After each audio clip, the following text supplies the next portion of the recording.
Hello, welcome to the BiG Scuba Show.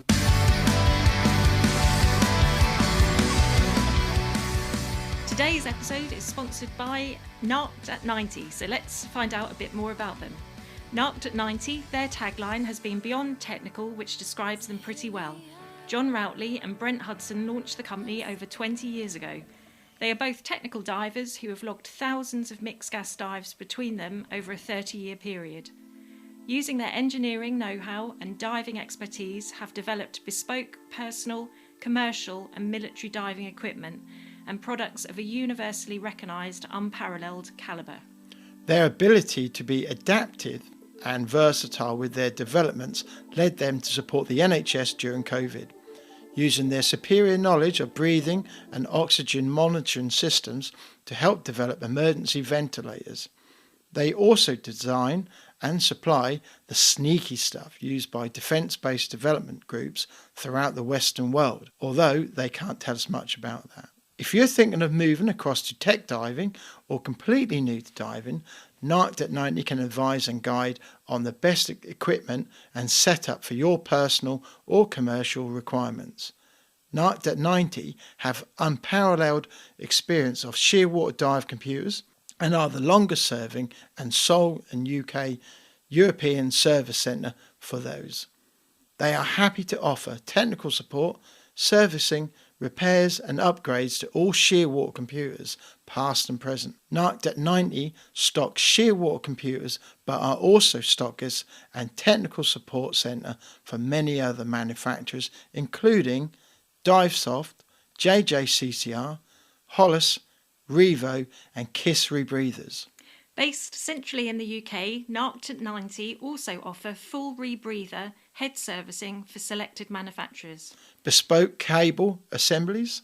Advice on specific fitting requirements. Suggestions and guidance for home builds. Computer laser cutting and engraving. Pressure testing to simulate 400 metre dives. So, Narked at 90, a reputation built on supporting both manufacturers and divers worldwide. Go to narkedat90.com and make sure you are following their social media to keep up to date with their latest news and offers. Narked at 90, large enough to cope, small enough to care. Hello everyone, we are at Narked at 90 in Wellingborough in the UK. We've come to see our podcast sponsors, John and Brent. So welcome to the BiG Scuba Podcast. Welcome to the BiG Scuba Podcast. That's John. That's Brent. Hello. Right, well, it's really good to see you guys. So, John, do you just want to say who you are and a little bit about you? Yeah, I'm John Routley. I guess I started diving when I was about 14, so a very long time ago now. I'm the director and founder of Narked at 90. That started best part of 20 years ago in a shed. In the front room, in fact. Front room, then into the garage, then into a big shed in a field, and now into the factory that we've got here. Yep, which is where we are today. Yeah. And what about you, Brent?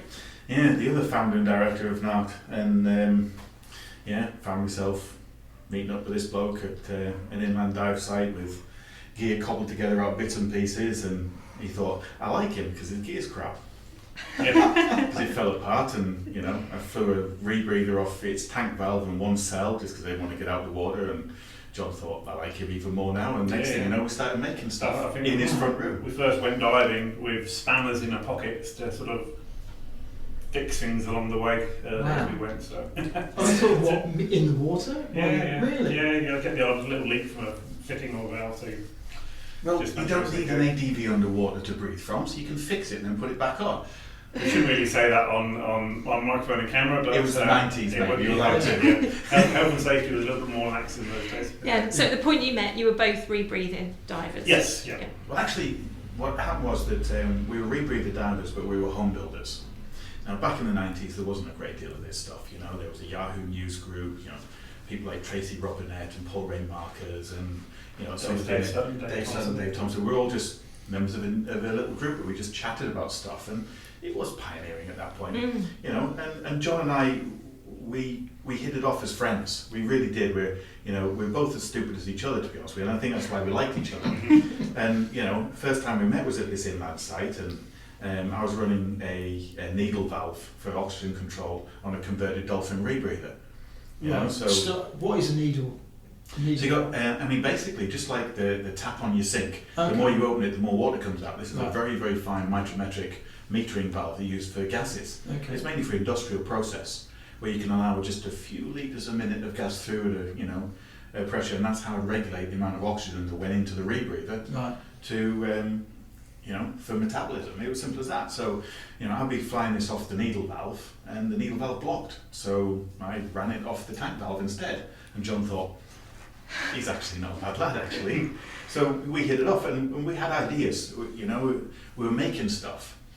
Yeah, Nobody else a made. lot of stuff wasn't available. The sort of stuff we've got now, back then wasn't available. You couldn't go in a shop and buy some of this rebreather equipment. So it was, if you can't buy it, but we wanted it. So you engineered it yourself. Make it yourself. Think about any hobby, whether you're into cycling or motorcycling or motor cars, or any hobby that you want where there's equipment involved, and you can't. People fettle, people modify. You put equipment on your bike to make it the way you want it to be. Yeah.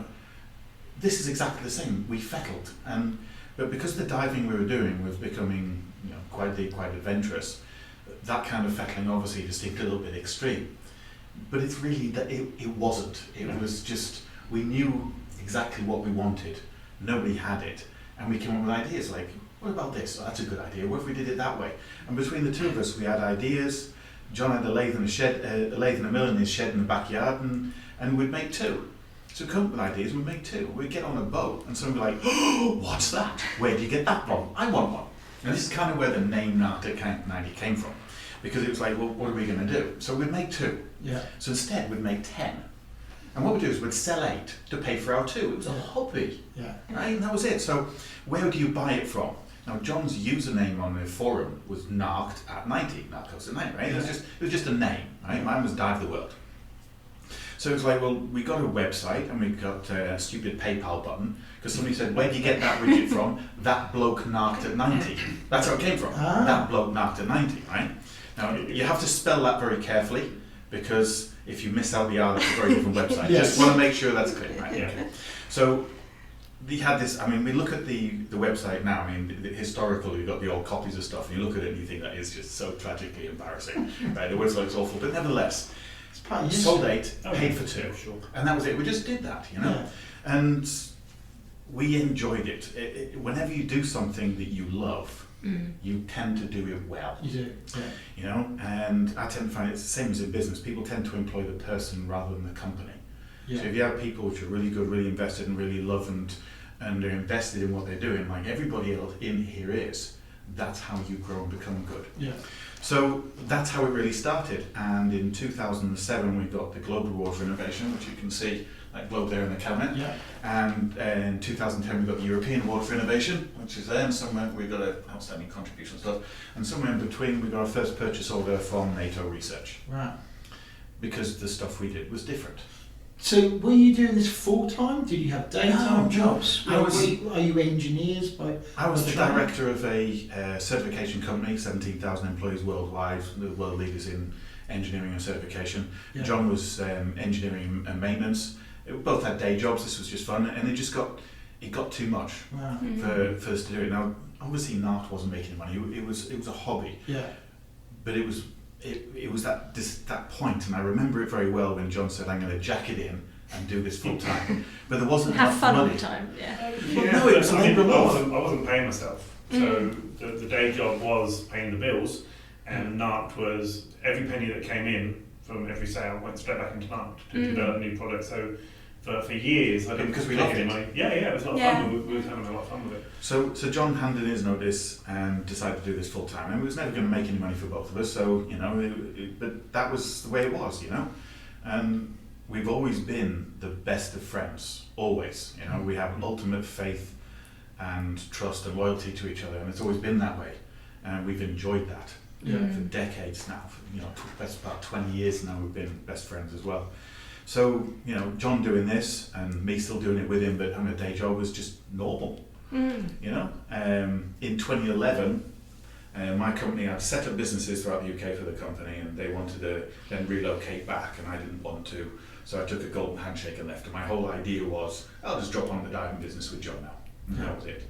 Didn't work that way, because the company now has expanded, and we've got 3 companies under the group umbrella, and we're doing all sorts of things for for everybody from BA Systems, Military Air through to Carlsberg Drinks. We've got, the company's quite significant and broad now. But for the diving side of it, then it was just John and I, and it kind of grew. So we set up premises in Findon, which we've always lovingly called and affectionately called the Shed. Because it looked like the Shed, but it was actually the old Unilever, as in the company. It was their research lab. Okay. So it was pretty cool, but we were fortunate with that. So we set up there, and it grew. And of course, when it gets to the point where you can't handle things yourselves and you start to need employees, things start to grow. So we moved again to the premises where we are right now, which hopefully... It's a big step of faith from going from when you leave your job to then going into the business, but it's an even bigger step when you then take on staff. It's a big scary thing. Yeah. You're responsible for staff, buildings, everything. I'll tell you how it is, and it's a long-running joke within the company, is that I come up with a stupid idea, because I've always had an ethos of saying yes and then figuring out how the hell we're going to do it later. Yeah. John looks at me, rolls his eyes, and then he makes it happen. So that's exactly what happens. So he'll look at me and say, for God's sake, and then he will then make it happen. Okay, well that's really cool. So tell us about your diving world. You've been diving a long time. John and I have very different backgrounds when it comes to diving in the beginning, before we aligned ourselves when we first met and started making the rebreather stuff. Yes. Yeah. I mean, because I've been diving so long, I started off sort of diving with BSAC in the UK, gravel pits and murkies. I was 14, so wow. A very long time ago. But your family was also diving. Yeah, my brother Dave Routley was a diving instructor. His best mate was Lee Bishop, who learned to dive. So we all was learning to dive around. Yeah, all familiar names. Yeah. So people don't realise. Oh yeah, Lee Bishop is local. Yeah, there's a lot of my. So people don't realise actually we go back that far. Yeah, that's amazing. Yeah. My brother was a deep air guy, diving, channeling deep air, and I've been lucky enough to dive all around the world. After I sort of finished with BSAC, I got we were spying on hotels for Hayes and Jarvis, so we get flown out all around the world to go and write reports on hotels, and part of our cover was they gave us a diving holiday to go and spy on the hotel. Yeah. So I had to go and do a paddy open water course, even though I was a BSAC seasoned diver, spying on a hotel. But we got to spend time in Egypt and all different parts of the world. Wow. So I've been lucky enough to dive everywhere, absolutely everywhere. It was only in the last maybe 25 years that it was more back to the UK. I was sort of diving in all around the world. I've been to so many countries. And did you do, obviously you did open water, advanced? Did you progress? I went through the whole system with paddy. Train, I don't fit well in people's groups, so I don't like to be told what to do. I tend to do my own thing. Not a club diver. No, I'm not a club diver, no. So I went through the paddy system as well as the BSAC system, and I got to the point and where paddy wanted me to then start looking at being DM or instructor. It just wasn't for me. It's more technical, more equipment based that I really sort of get involved with. So I sort of pulled out the paddy system and started just doing my own thing. And not long after that, we started sort of developing our own equipment and going back to where we first started this podcast, started developing our own kit together. Yeah. And then after we started doing that, you're doing a lot of shore dives, but also you're testing equipment. So you're in Stony Cove, you're in the pits and the quarries, testing equipment. It stops being fun when you have to go out on the weekend, no matter what the weather is. It does, test that kit. Yeah. It does take away a bit of the fun when you're not getting to do what you really want to do. You got to get this equipment looked at. So. Yeah. But I think Brent's diving was very different to mine, certainly in the early days. So what got you started? Well, I was on holiday and I just did one of these paddy courses in the hotel, and it was really, really quite cool. It was out in Thailand, and I remember my instructor, Waifot Musaudi, his name was. He was a little guy from Bali, I think he was. And he was just such a cool dude, and he got us through it, and I was crap. I was absolutely garbage at the very beginning, but I loved it. When I came home, I thought, well, I've got this patio water, I really should be using this. So I joined the BSAC club and got myself through to sport diver, and it was hard work, to be honest with you, once you got into cold water, and I wasn't the best at all. And I joined a Sobacco Association club in the Northeast, SAA 875, and the guys and girls in that club were brilliant. but they were more friends than it was a club. The fact that we had a club name to it was irrelevant to the fact, you know.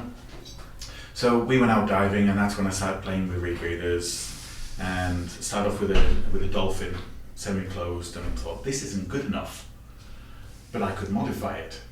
I'm an engineer, time-served engineer. I've been an engineer all my life, you know. What made you want to do rebreather diving? Was it just to I'm a gadget man.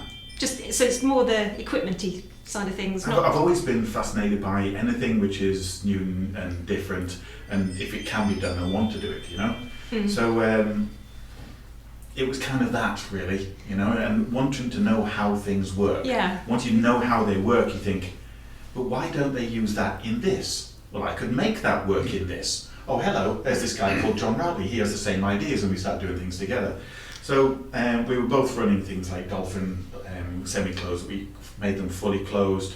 We ran KISS valves on them, ran micrometric metering valves on them. We started looking at things like the oxygen monitoring. But nevertheless, that diving then started to go deeper, then started messing with full face and communications. Then I started changing gas because helium isn't really good for comms. Hey, why don't I try something like neon? Do you remember the neon days? So I was always experimenting. If it was something new, John would shake his head and then he would help me make it happen. So, I stopped logging dives. It's quite a partnership like that, isn't it? We're a very unique partnership, actually. When you see businesses fail so much, and you've got partners, and one's trying to get something over on the other one. Me and Brent are not like that at all. No. There's no ego in it at all. No. If he does well on something, I'm chuffed to bits for it. Yeah. And vice versa. Yeah, there's some people that, well, he's doing all right, I'm a bit jealous of that, you know, we just don't have that. No, it's special. Yeah. So I stopped logging dives at I think it was my 1000th mixed gas CCR dive, was the last one that I actually wrote down. Wow. So yeah, done quite a lot everywhere. Most of the diving has been in the UK, around the northeast, and you know, the cold and deep and wreck finding stuff, but I've always been a wreck diver. You know, I've always liked that. You know, we would spend weekends going through the hydrographic survey trying to find marks. Then we'd charter a boat and we'd go out there and we'd ping those marks to find ones that were interesting, you know.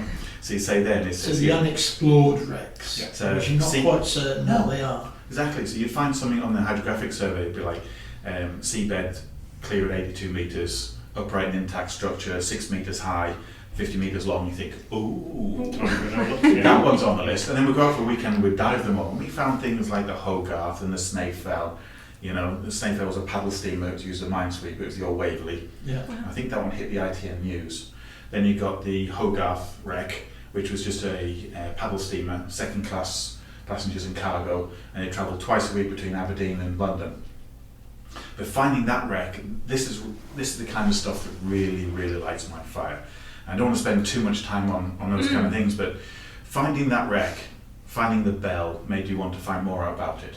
So then you found out, you know, the skipper, Captain David Stephen, he got the Lloyd's Silver Medal for bravery, which was one of the highest awards you can possibly get in the Merchant Navy. And he got that for pulling his ship alongside another one while it was under attack by a torpedo and rescuing everybody on board. Wow, amazing. So while he was being attacked by a torpedo, by a U-boat, he pulled his boat alongside and rescued all the souls. Yeah. The week that he got his silver medal, his boat was hit with the loss of all souls but one 19-year-old gunner who was found after 30 hours at sea. So it's that kind of story. You think, this is amazing. You've got these people who are so brave that, you know, even today, you think by our standards, it would be very difficult to try and equate the kind of people that these people are, and their social history should be known. It was the social history that really got me from an emotional point of view. These tales had to be told. So finding the Hogarth, that became something that became aware, and I got a call from Meredith Growling, who was the curator of the Aberdeen Maritime Museum, said, we're putting on a show, 100 years of shipping, could we have some of your brass? You know, like the bell and the crockery and stuff, you know, all receiver of wreck stuff, you know, it's all you about do it board. right, Yes. you do it right, you know. So absolutely. So I took the stuff up to the museum myself. There it is, you know, absolutely, this is what it should be. And she did a talk, and this is the whole point of this. She did a talk about 100 years of shipping. She was talking about the Hogarth and what it did and the story. And at the end of her talk at the museum, an old woman with her daughter came to the front with a bundle of postcards wrapped up in a piece of string. And her father was one of the crew above the Hogarth. And he used to write postcards home every week, twice a week, whatever, just saying, what was happening on board. And there was a complete record of the social history of the life of what it was like to be aboard one of these. With some of the most brave and incredible. It brings it alive for us, no longer just this cold piece of metal anymore. There's an existence. It was once a flourishing ship and everything. So that's that exhibition, that talk, and now the social history of these postcards, which could have had, when people pass on, you think, what happens to that? It ends up in a box somewhere, someone said, I don't know what those are, and they get destroyed, or you never find out this. So learning about things like the Snaefell, which was P.S. Barry, then the Waverley, and it was used as a minesweeper off Sunderland, and what happened to it, the Hogarth, and Captain David Stephen, and the bravery of his crew, and a little 19-year-old lad who 30 hours at sea. Not only that, but now people know what happened to them. Yeah. They can now mark that wreck as a war grave for the Snaefell. So that now will not be interfered with, and those people can be respected as they should be. Yeah. And the people of Hogarth can then be remembered. It's that makes it special. And I think that's what really got me about diving, and that's why I continue to be a wreck diver. Yeah, for a lot of people never get that history, right? They'll go down to a known wreck and go, oh, there's a pile of steel, that's great, nice dive. No more about it. Yeah. They don't understand what went before. And it's important that actually people do. Yes, A lot of this stuff. Certainly, there's been boats sunk recently, people want to remember that. You shouldn't just forget. No, they all had a life, and Yeah, but I love wrecks. Norway, those wrecks are absolutely fantastic. UK wrecks. Yeah. I guess with the UK diving, right? It's a question you get asked the most when you're a UK diver, or for me anyway. Where do you dive? And you say you're on an island, right? We're surrounded by water, and people sort of forget that you're on an island. And what do you see? It's, well, if you take a little black point for every known wreck, and you put little points around the UK, there's a big black band of known wrecks, and that's thousands just a known one. Thousands of wrecks beyond 50 metres still in the unknown on the hydrographic survey. There's no shortage. The Norfolk coast, suddenly, the Gloucester they found in there, and it's just brought it alive for people. All these different wrecks out there. But there's more to it than that. I mean, some of our really good friends, they dive a lot of inland sites and what we call muddy holes, really. Okay, it's affectionately called that.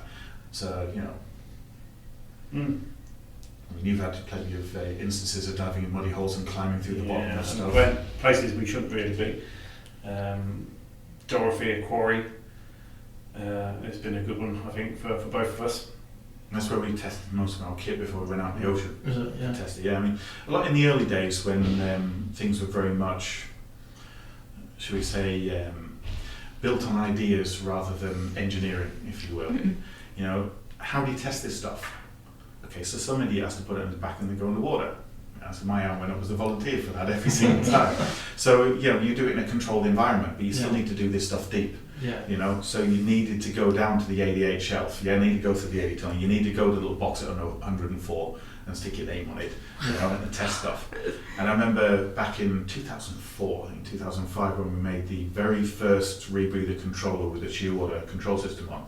The very first rebreather, other than Bruce and Lynn's own personal kit, that had a commercially application for a rebreather was the Deep Pursuit. It's the first rebreather ever controlled by a Shearwater. Don't have one in the display case here, actually. They all got sold off. But. And I needed it tested, but we were supposed to be diving. And obviously, with a new group of divers, people don't want to spend time in a freshwater hole.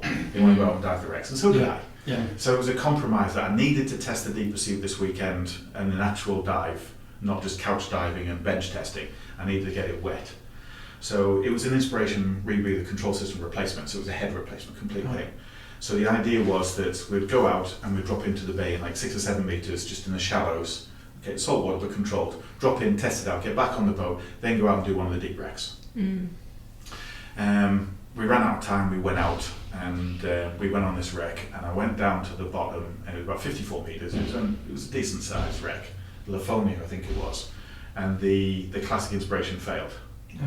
I just got down the shot line, I tied in the anchor, tied in the shot line, sent the anchor back up, as you usually do, did all that. Everybody else is starting their dive, and mine just went upside, it went US. So I had to go back up the boat, Everybody else stayed on the wreck. When it comes to buddy diving, it's sort of, back then it was sort of same ocean. You know, if you're in the same water, you're considered buddies, kind of thing, right? So I got back on the boat and I got up there and I was really, really annoyed.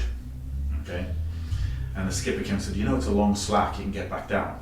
I think it's only 54 meters. It's not like I'm getting a bit deep cover. Okay, you know what? I know what the rules are and stuff, but sometimes it was a bounce. So I stripped the head off, you know, put the deeper tube back on, clamped it on, and then bent down there. And then I was like, how did you get back down here? What are you doing here? Then they saw this brand new control on my wrist. I'm showing it off, you know, like a little kid saying, wow, look at this. And, you know, they're shaking the beans at me for doing a 54-metre dive on a prototype that's never been wet before. But it never failed. And from then on, I mean, thousands and thousands of hours. And what's the failure rate? 0.004% or something. Yeah, I mean, they're out in the market for 15 years. You've got tens of thousands of dives on these units, and they never come back. No, occasionally see them back for a service. They just don't go wrong. Yeah. We can't commercially make them anymore. It's just not. It's not the way to go. The world is different now to what it was. And did you always dive together? No. I was off and off around the world, or when Narked went full time, it was full time. So being without a shed load of employees, you didn't take time off. There weren't holidays. It was just you put in every hour was necessary to do the job. I did that book it off all the way doing the diving, so anytime John having fun and I'm working hard. John would throw me a piece of kit and go, Joe, try that out. Yep. But you know what, it's that, it did work very well. I mean, I remember there was one rebreather, we do a lot of development of rebreathers for other manufacturers. Like, for example, we've mentioned in the past that the optical rebreather interface for the VR3 computer, that was us. You know, a lot of the development of stuff behind the scenes, we don't just sell stuff, we develop with manufacturers. And there was a rebreather that was manufactured, it was made out of pure billet aluminium. It cost a fortune, and it was probably one of the best rebreathers I've ever seen in my life, as far as its construction, its design, and how it's made. And we integrated the shear water electronics into this rebreather for the manufacturer. Yeah. And the guy was brilliant, and he was always redeveloping something new, and he was always modifying it. Before he brought it to market, he wanted it perfected. Yeah. Probably a bit too much, to be honest with you. Sometimes you just need to get it to market rather than spend years developing. But anyway, this one was made of pure aluminium from billet. And I remember doing this. Solid piece. Yeah, it was machined out of one solid piece. It was a work of art from an engineer. Yeah. You know, this was like dive porn. It was proper pretty. So anyway, I dived on this, went down, and we had a primary controller, secondary display, and the head-up display. So essentially, I had 9 oxygen cell readouts on this thing, all independent, all isolated. And I went down, got down to the wreck, tied in the shot, sent up the anchor, and the computer system started showing errors. Okay, it's a prototype, and we've been continuously developing. I'm always diving prototypes. I'm in my life insurance. The broker told me I was in the same category as a stunt pilot. But never mind. So you dive in mixed gases on things that are prototype and conceptual even sometimes. So I'm looking at this thing now, well, okay, I'll do a dill flush, I'll find out what's going on and I'll sort it out. You've designed this, you've built it, you inherently know right down the algorithm of how this is firing on a solenoid. Yeah. You've been involved in that design. So I did a dill flush and all 9 readings were different. They should all be matching, or close matching. Yeah. Right.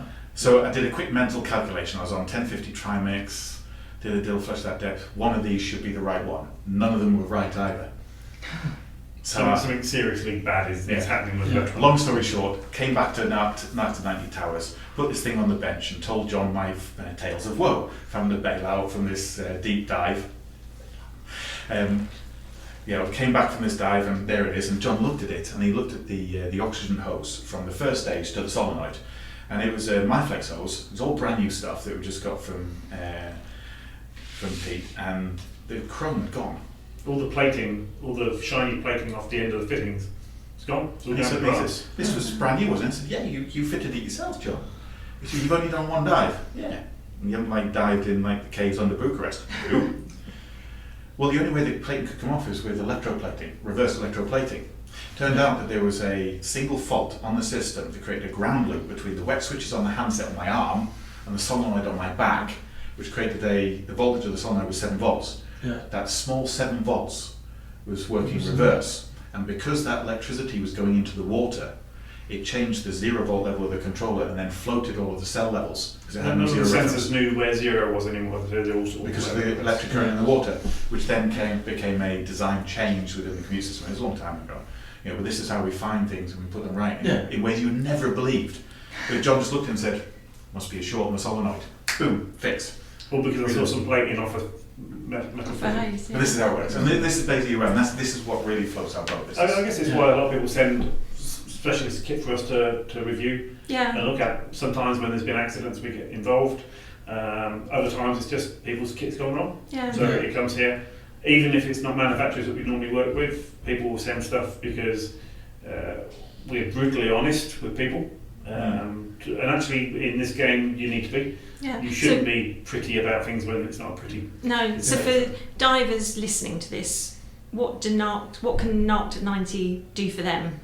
Well, if you look at anything in the way of technology, the stuff that underpins the technology which they dive every day, from JJR, REVO, Liberty X. Yeah. Actually, I mean, there is. Name as many as you can. There's just a handful of it. So not so much Liberty.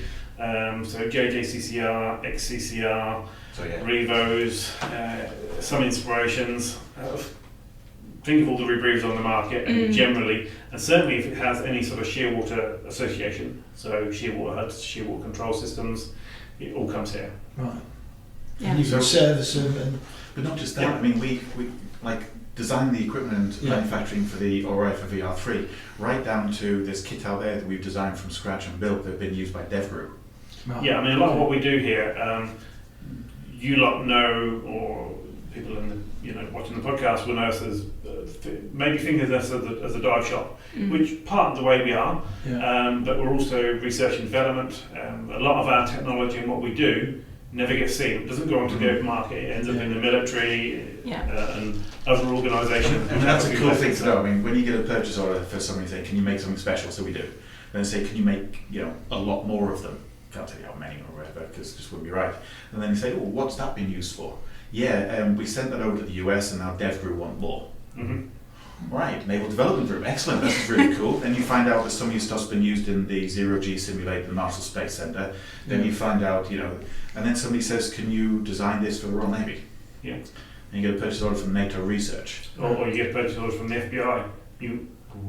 Where's that Really? come from? Can you manage? Yeah. So I mean, what we do, some of the stuff we do is, it's incredibly in depth. One of the complete rebreather control systems that we've manufactured for a defence application, the feedback came back was that it's, what was it they actually said? That was the best piece of equipment they've tested in years or something, That must make it. Well, I really hope that it does make it into service. I mean, it's new stuff. One day and you can say, "We did that, mate." Yeah, that was us. And that's actually the nice part of this, right, is something we've built, and you walk into a dive shop in the middle of nowhere. I mean, you walk into a dive shop in Australia, say, and they go, "Oh, you're John Routley, you're not." And you see some of your kit on the shelf, and that's nice. And nobody knows who the hell I am, which is the good thing. I hate being on camera, as I've told you guys, and here I'm on audio and on camera. But having that sort of feedback and that experience, for any inventor, to see their invention out there in the world is must be what they want. Icing on the cake.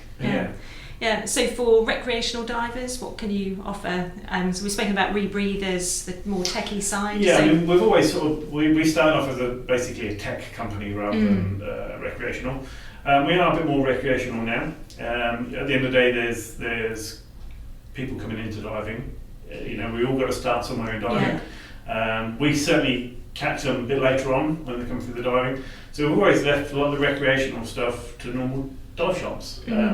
But bit by bit, we are sort of helping more. I mean, the shearwaters have moved more recreational. The lines have moved. I mean, when we started off, for sure. A rebreather was a technical piece of kit for people who did deep wreck, deep cave. It wasn't a recreational. And it was seen as a dangerous piece of kit. I mean, even the inspiration had this terrible nickname, the Yellow Box of Death, which was an awful name for it, because to be honest with you, it wasn't.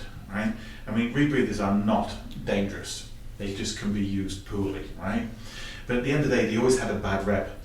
But now you look at it, and a rebreather, and you look at some of the commercially available ones now, like your JJ, like your Arriva and stuff, and they are very, very safe. And they're actually open to people starting out diving directly onto what was seen as elite tech kit. And I think the lines have shifted now that recreational now You know, I suppose it started with even with Paddy doing a course with the Dolphin. Yeah.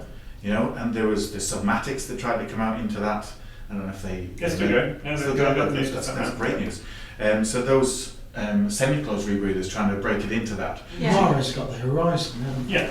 Yeah. Which kind of gets people into that. It's quite hard now. You say which rebreathers do you service? There's so many out there. Yeah. You know, it's trying to get your mind around how many there is. When we started, there wasn't many. Yeah. So as far as these, when you say it's recreational divers, where do you draw the line now? Well, we've seen friends, haven't we, move over now from just open. But if you've got a rebreather, you're going to be thinking, right, where do I take it to service? Because do you send it back to where you bought it from, i.e. like a manufacturer, or an independent person, people who can do it? Well, even then we service for the manufacturers as well. Yeah. You know, so we have exceptional relationships with these manufacturers because we have an exceptional customer service reputation. Yeah. We don't let people down. It's as simple as that.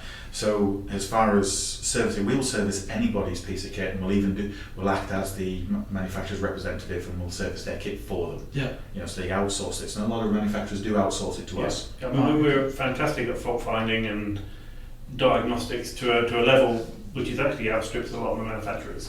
Because when you come around the factory, you'll see some of the technology we have sort of sitting around. Most of the manufacturers don't have this sort of kit that we have here. No. Yeah, we'll be delighted to show you some of the... You can pressure test here. We pressure test here, we can everything from full vacuum to ocean depth. I mean, to put it in a kind of a quick nutshell, in the lab, we have the electronics lab, we have fault find diagnostic kit right down to component level. We have computer-controlled chambers that can run simulated dives.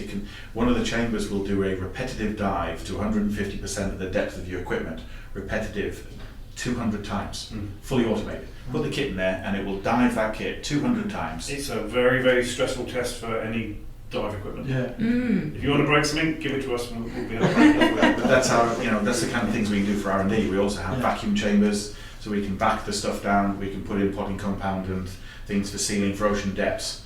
And then obviously there are no airspaces within that, so right down to core component manufacture we have that capability. Right. We also have in-house EMC labs, and you'll see the EMC test kit at the end, where we can simulate radio and conducted interference and even measure that.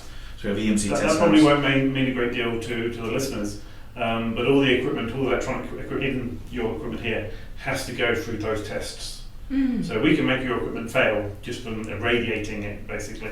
But all electronics has to go through that, and there's very few labs in the UK that have that capability. I mean, what if you put a mobile phone next to your piece of kit and it failed? That would really be bad. What if you walk next to the radar, that Ferrona piece of kit on that boat and jumped in the water, it didn't work? So we can do all the tests to make sure that's immune and that it won't interfere with anything else. But we also do magnetic testing as well. We've got a room at the back which we won't be going into. So we can do mag testing as well for magnetic fields and electric fields. Right, okay. So when people think of it as a dive shop, we are, but there's also a lot of other stuff going on in the background that people don't actually know about. So exactly. And dive computers you service as well?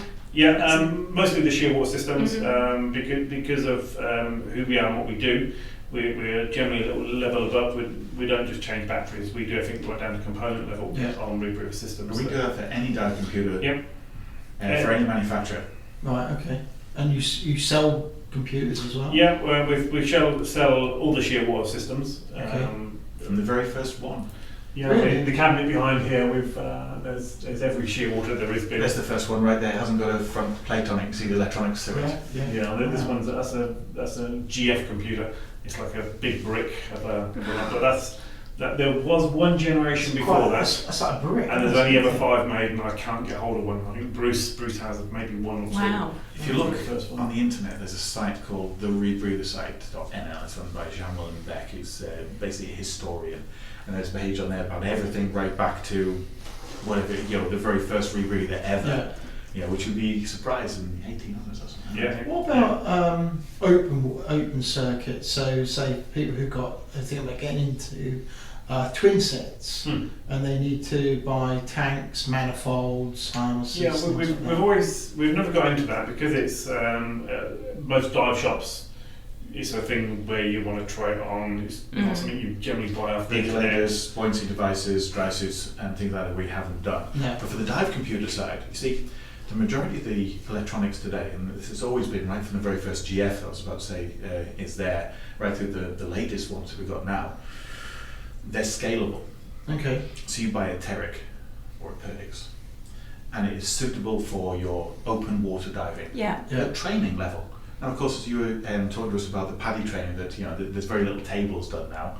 And I remember we used to have a pocket full of tables and stuff on a dive, but it's dive computers and software now. So these dive computers can be sold as open water standard dive computers. Yeah. And simply either it's already built in, or you can unlock that function, just like putting an app on your iPhone. That you can now add nitrox capability, helium capability, and rebreathing capability. It's even more simple than that. So, I mean, you don't really have to unlock them anymore. They're fully unlocked. But you have different modes. So you have a recreational mode, and it removes all the complication of trimix numbers, and you can simplify the look of a system straight away. Shearwater's quite unusual because they started off as a very technical closed circuit computer. Where most of the other computers in the market, they start off with recreational computers and they're aiming to become technical. So they're adding more and more complication to a computer, and it gets very unwieldy. The menu's a bit weird now because they're just adding to it. Because you can't take away the old, which was what it was based That's on. right. So Shearwater started a very complicated but done in a simplistic way. And to make it recreational, they just close off some of the complication. It makes it a very user-friendly computer. They've done it in a much better way to come from technical down rather than some recreational up. Which is what I've done with mine. I've got a Shearwater Perdix, and I've got that on that setting. I don't dive technical, and there's no need for you to have all that information. There isn't. On the No, screen, that's right. Yeah, exactly. So you go on holiday and somebody says, "Here, do you want to try this JJ? Do you want to try this Inspiration?" You put that on your back and you go and do a 40-meter, air dive. On that rebreather, you can now switch it straight to CCR, air dilute, and enjoy your dive with a computer that's ready rigged. Obviously, you're under supervision with those instructors and those dive leaders, but nevertheless, uncomplicated. So it's a case of which computer do I buy? Any of these will do you, and they'll probably do you for life. And we can support you from the very beginning, from when you first put that on air, open circuit, right through to how do I plug that into my rebreather? Which is what when I bought my off you, I was interested in buying a dive computer, which would basically say, right, this is going to do me for my diving career, and it future protects me. I don't have to then go buy another dive computer. I mean, we all say that though, right? This computer's going to last me forever, and they go, "Woo, something shiny." But something new. Us divers do like our kit, and we do like shiny things. Before you know it, you've got a shelf full of computers. But at least it's somewhere for people to start, and then you can take them on a journey. I mean, look, not everybody is like us, equipment orientated, where they got to have the latest, newest thing. Some people will make that computer last for years. And we're still servicing old Pursuit computers, which are 15, 20 years old, and they're still coming in. And I hate to see an old computer be out-serviced where there's no parts. But it does happen. But I want to see I like to see the whole bits of kit still going.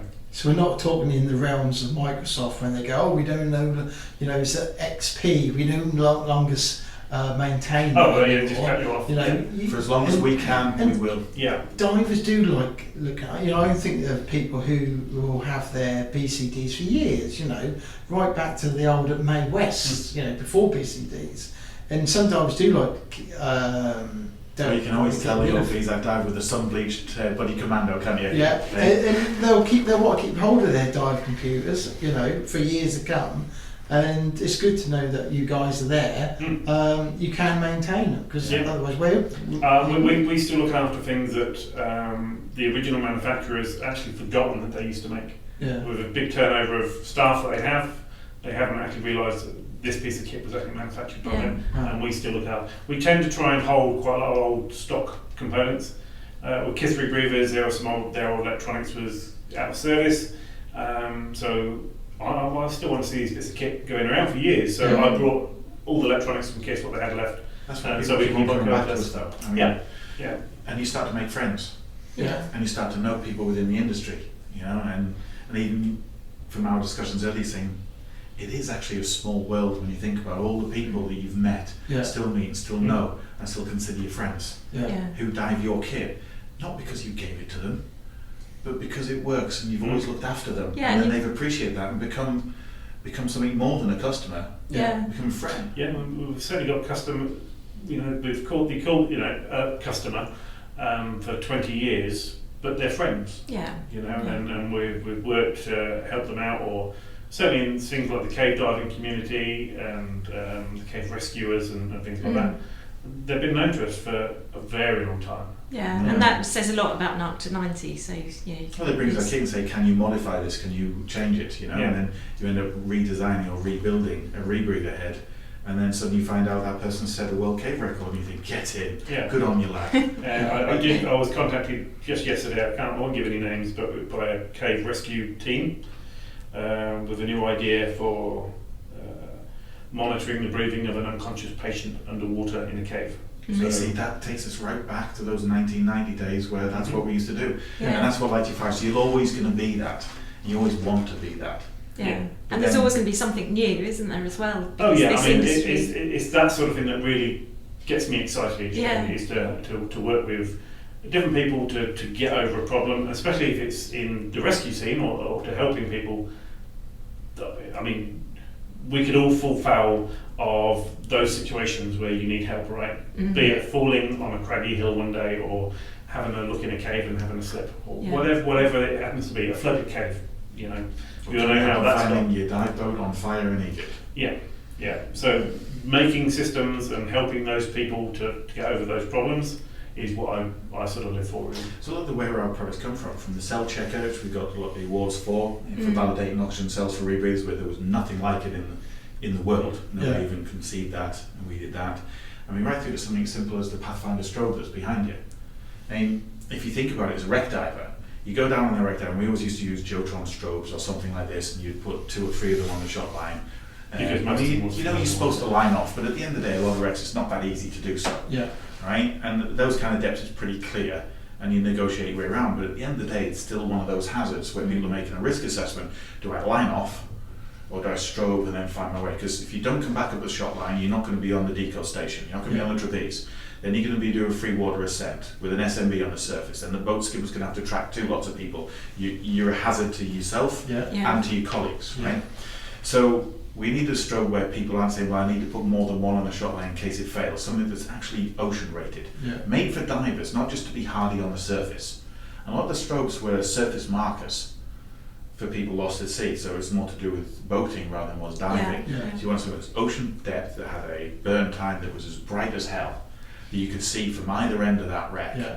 So you had to create the world's most powerful dive strobe, world's most powerful strobe that's submersible, and have it last a long time, and have it so well made. The technical challenges to do that is actually far bigger than you think of. You just screw 2 things together and throw it in the water. That's not a torch. I mean, each strobe took 4 weeks to assemble, with 3 or 4 different types of resin that had to be used in it. The charging system to actually make it work, so it wasn't a pipe bomb, had to be completely designed, because there was no charger on the planet to actually do it. And to create the kind of energy levels we needed for that strobe, for the striking the arc of that power. But it was even something right down to, how do you clip it to the line? How do you clip it to the line?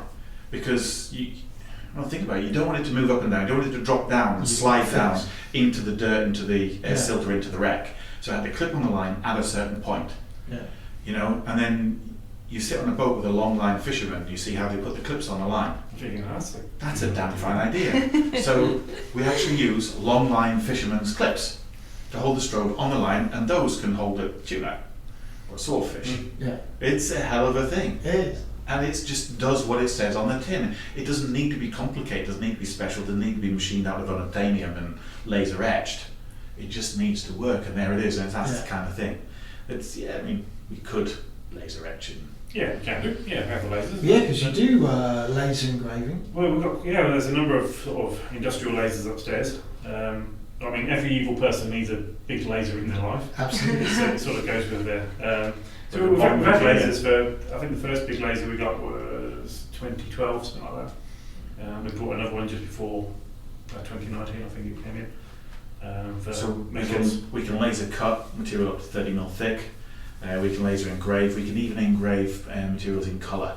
Right. So Okay. some of the most advanced laser markers you can buy. Very, very clever technology. You take a piece of silver metal and turn it into 50 different colours Wow. with the lasers. Yeah. But you know when you see like an exhaust manifold on a motorcycle, a chrome exhaust, and you see all the colours of purples and Yeah. golds in it, Yeah. that heat changes the material. Okay. We can recreate that with a laser beam and create those colours. Wow. You see, it's actually even more than that. We sculpt the surface with multiple frequencies, so it refracts different lights at different Yeah. frequencies. So you can almost actually have a rainbow effect when you look at the. So for who might want that type of? Well, I mean, Right. when we actually bought the laser, it's one of those things. Is you can buy a laser for marking any of your dive kit. Yeah. But you want to mark black plastic white, you want to mark metal black, Yeah. so it's just something that was more flexible, and of course it had much more capability. As soon as we found out that we could buy a laser that did colour, I've got to get that one. It was wow, it's amazing, it's an amazing piece of kit. So we could have brought a much cheaper one that just did black and white, but that one does colour. So we spent quite a lot more money on it. Take a Shearwater dive computer with a titanium bezel. Yeah. What colour do you want? We can sculpt the titanium bezels to be 90 odd different colours. Oh wow. Or even rainbow, you can do it like tie-dye. That'd be smart. So if divers want to customise their own kit and If you want something unique. Yeah, we certainly talk to us. Yeah. I mean, we have done quite a lot of the coloured ones for friends, basically, for people out in the community. It's generally when somebody comes here and they see all these different coloured titanium bezels sitting around, then they realise that they really want one. Yeah. yeah. Well, So we've got that one, you've got the CNC workshop there, we've got lathes and mills, and we've got our manufacturing capabilities pretty cool. Yeah. And if people want to know more, where's the best place to go? Just email us. Yeah, it's info@narked@90.com Your website? or through the website. That's probably the easiest for people if they know the website. Narked@90.com. Not naked at 90. That's a completely different You website. had to say it, didn't you? And we still have couriers come here, and I've had DHL argue with me at the door and say it's naked at 90. I said no, that's not who we are. That's He said, down the road. I can read. I said you certainly can't. I said that's far more to do with your psyche than it is with what the company. what you're thinking Yeah. of. Yeah. But you know what? It's one of those things. Is you know where the name came from now, so you can appreciate Yeah. that. Yeah. No, that's been really good to find out more about you guys and Narked at 90. Yeah. So thank you very much. And if obviously our listeners, just get in touch with you, and they know they'll get a great service. Yeah. I mean, they know we're not. We don't shoot a straight arrow, really, do we? No, we're always good for a laugh and for a challenge. Yeah. So. But for people who are recreational divers and they're thinking about moving up into the tech world, and it's a good place to know that you guys are here. Yeah. We look after people. I mean, you think it's just something as simple as you're going to order some gas fittings because you're going to customise your rig. Yeah. And we'll go through those orders. I mean, we can't tell exactly what you're thinking, what you're doing, but we'll look at something and look at the gas fittings thinking, I think I know what they're doing here. They're trying to fit this to that. And we'll get in touch with you, ring you or email you saying, are you sure you want to do this? Why are you doing this? You don't want that fitting. That's wrong for a regular. I mean, that certainly is a day-to-day thing here. It is. Gas fittings and threads and all the different things that go with scuba and the industry standards, it's very confusing for people. So I don't want to say save people from themselves, but sometimes you do. Yeah. And some people just phone up and just ask for It's advice. confusing. And we'll give, we did, absolutely, yeah. So we'll give honest advice, and it doesn't matter that I'll make more money on one than another, you'll get an honest. But you two have time served. You've done the dives. You've done you put the time. You've got that history, and there's a lot of respect for that because that comes from time served in the water. Certainly, I mean, we give exactly the same advice that when we have OEMs come to us for advice, which we always find it strange. You're an expert in your field, but you're asking us, which is very flattering. But we want to help. But we give exactly the same advice to anybody who came in off the street. Yeah. If they need help, we'll help. Yeah. And I think that's brilliant. So good. Go to that website, narked@90.com. Yeah, I mean, it's got the products and stuff on there. Not all of them are. Some of the stuff we retail, some of the stuff we make. Yeah. It's probably after listening to this, people look at it in a different light and say, I didn't realise that you were that, or that this came from you. I have no doubt that there's a lot of people diving out there with our kit on, and don't even realise because we make it for another manufacturer. Yes. Yeah. So then it gets their brand on it. But I watch people go around thinking, oh, look at me, I've got this on. No, you haven't. You've got my stuff on. So yeah, you see a cable on a rebreather. 9 times out of 10 it came from us. Probably more than 9 times out of 10. That kind of thing. Yeah. No matter who it is. Yeah. No, it's been good to hear. Yes, yeah. Yeah. Thank you very much. Thank you very much. Thank you. Yeah, and we hope you get some inquiries. I just want to speak to people and see that they can have fun. Yeah. Nice time. Yeah. Brilliant. Right. Thank you. Well done. Is that how it goes? Yeah. Yeah, that's a wrap. That's a wrap. Now that does wrap up today's episode of the BiG Scuba Podcast. But if you want to hear more from the podcast, make sure you hit that subscribe or follow button depending on what platform you are listening on. That way you will never miss an episode from us. But if you are listening on Apple Podcasts and did enjoy what you heard today, we would really appreciate it if you head to the show page to leave a 5-star rating and review. It really does help us. If you do, please take a screenshot of that review and send it to us on Instagram, and we'll give you a shout out to say a big thank you. If you have any questions for us or anything that has been mentioned in today's episode, be sure to reach out to us on any of our social media platforms or send us an email. The links are in the show notes. We will get back to you no matter what.